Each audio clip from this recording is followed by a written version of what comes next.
Allez, petit exercice d'équation différentielle du premier ordre avec second membre variable. Le second membre est une fonction de x, tu vois, comme on voit ici, y' plus 2y égale 4x moins 3. Alors, on va faire cet exercice point par point, tu vas voir, c'est pas trop compliqué.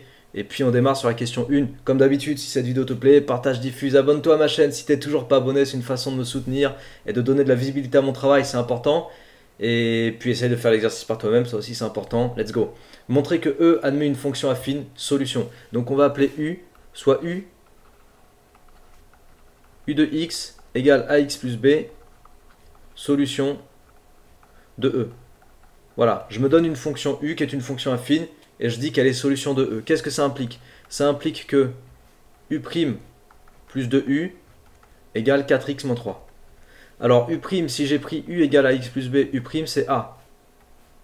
La dérivée de ax plus b, c'est A. Donc je vais remplacer U' et U par A et ax plus b et voir ce que ça donne. Après, on va se ramener à une identification. En fait, ce genre d'exercice, ça tourne souvent autour du fait d'identifier les paramètres, les réels qui apparaissent dans tes égalités. Donc A plus 2 fois ax plus b égale 4x moins 3. À gauche, je te dis, je vais donc me ramener à une fonction affine, à l'expression d'une fonction affine. Donc ça fait A plus 2ax plus b quand je développe. Et après, je vais grouper les termes, c'est-à-dire le terme en x, je le mets devant, 2ax, et puis les deux constantes, là, a et b, bah, je les regroupe, ça fait a plus b. Je mets des parenthèses pour te montrer vraiment que je groupe. Et là, au lieu d'écrire moins 3, j'écris plus moins 3. T'es pas obligé, mais c'est parce que quand on va identifier, je veux pas que tu oublies le moins. Le moins qui est ici, il a son importance. Ok, il fait partie de mon identification. Donc par identification, si je veux que cette égalité soit vraie, il faut impérativement qu'il y ait une correspondance exacte entre le coefficient du x à gauche et le coefficient du x à droite. On va entourer ça en violet. Il faut impérativement que 2a soit égal à 4. Tu vois, j'identifie en fait les deux coefficients des x, donc 2a égale 4, pour que ce soit égal. Et il faut impérativement que les deux termes constants soient égaux. Donc a plus b soit égal à moins 3. C'est pour ça que je t'ai mis le moins du moins 3 avec 3 dans une petite parenthèse, dans un bloc, pour pas que tu l'oublies en fait, pour pas que tu dises a plus b égale 3. Parce que là, du coup, tu fais une erreur de signe et forcément derrière, c'est faux. Donc a plus b doit être égal à moins 3. Voilà. Petit système de rien du tout à résoudre. Ça me fait a égale 2. Et puis derrière, b égale moins 3 moins a. Donc moins 3 moins 2, ça fait moins 5. Et on a identifié notre solution u de x. Donc u de x, la fonction u de x égale 2x moins 5 est solution de E. Je conclus comme ça. U de x égale 2x moins 5 est solution de E.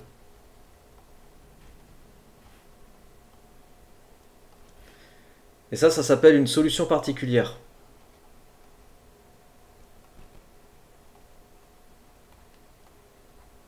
Que je note YP. Ok, P pour particulière. Je vais réutiliser cette notation après. En déduire la solution générale de l'équation E. Alors, je ne sais pas quelle méthode tu as appris exactement en classe, mais normalement la méthode c'est la même pour tout le monde. On va d'abord résoudre. On va d'abord poser E',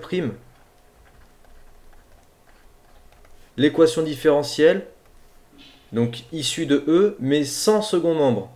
E' c'est Y' plus 2Y égale 0. Y' plus 2Y égale 0. J'écris dessous, et quoi? Diff homogène. Non, sans second membre. Parce qu'après, la solution, c'est la solution homogène. Je vais résoudre cette équation différentielle. Les solutions de E' s'écrivent YH, on les appelle les solutions homogènes. Donc YH égale, et là tu appliques juste ton cours pour des équations différentielles de la forme Y' plus AY égale 0. Les solutions, c'est une constante qu'on peut appeler grand K, exponentielle, moins A, donc moins 2 fois la variable X. C'est tout. Solution homogène. Et donc, les solutions de E, Je les trouve comment? Je les trouve en faisant solution homogène plus solution particulière. C'est pour ça tout à l'heure j'ai introduit la notation YP. Et j'ai juste ensuite à remplacer YH par ce que je viens de trouver. Donc exponentielle moins 2x plus la solution particulière, c'était quoi? C'était 2x moins 5.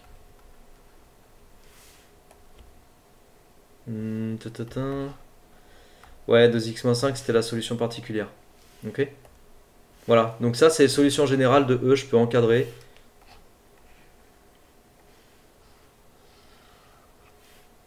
Solution générale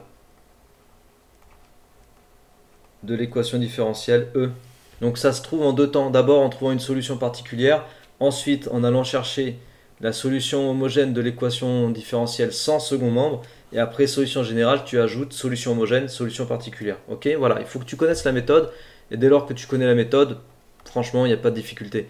Et enfin, dernière question, pareil, on s'y attend, déterminer la solution de E dont la courbe représentative dans le plan passe par le point A de coordonnées 1, 0. Donc là, j'ai pris cet exercice juste parce qu'on doit interpréter légèrement l'énoncé, mais pareil, c'est pas trop compliqué. Et on va l'interpréter ensemble. Donc soit f de x, la solution recherchée. F de x s'écrit donc une constante. Je l'avais noté comment la constante? Grand K. Donc K exponentielle moins 2x plus 2x moins 5. De plus, le point A appartient à la courbe de f. Et A a pour coordonnées 1, 0.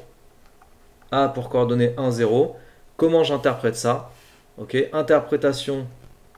Là, je te mets ça, hein, mais tu n'écris pas ça sur une copie, mais c'est juste pour que tu comprennes le raisonnement dans la tête. Interprétation de cet élément-là de l'énoncé.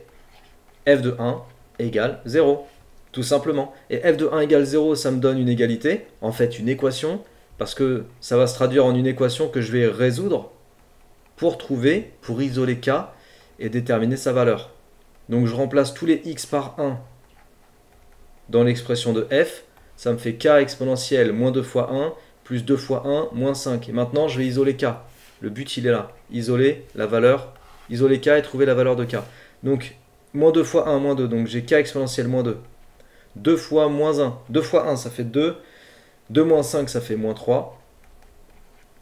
Donc K exponentielle moins 2 égale 3. Et après là tu peux multiplier par... Tu vois, on n'est pas obligé de diviser quand on a des puissances comme ça. Tu peux aussi t'amuser à travailler comme ça, à dégager les termes avec des puissances. En gros je multiplie par exponentielle 2 parce que E-2 fois E2 ça fait E de 0, ça fait 1. Donc à droite je me retrouve avec un 3 exponentielle carré. Si tu l'écris 3 sur exponentielle moins 2, c'est bon aussi. Mais personnellement je préfère 3 exponentielle 2. Je trouve ça plus simple à écrire. Voilà. Donc j'ai K égale 3 exponentielle 2. Maintenant, je vais prendre cette valeur de K et l'injecter ici, dans l'expression, et simplifier éventuellement un tout petit peu l'expression. Et ça conclura mon exercice.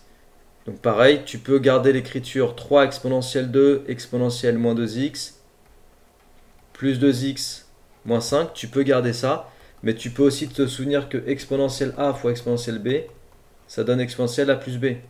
Et donc regrouper ces deux termes-là et en faire un 3 exponentielle 2 moins 2x ou moins 2x plus 2 comme tu veux.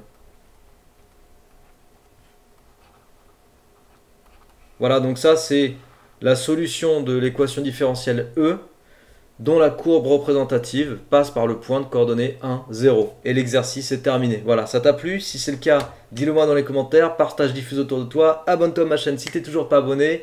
Et je te dis à très bientôt pour de futures vidéos. Travaille bien, ciao!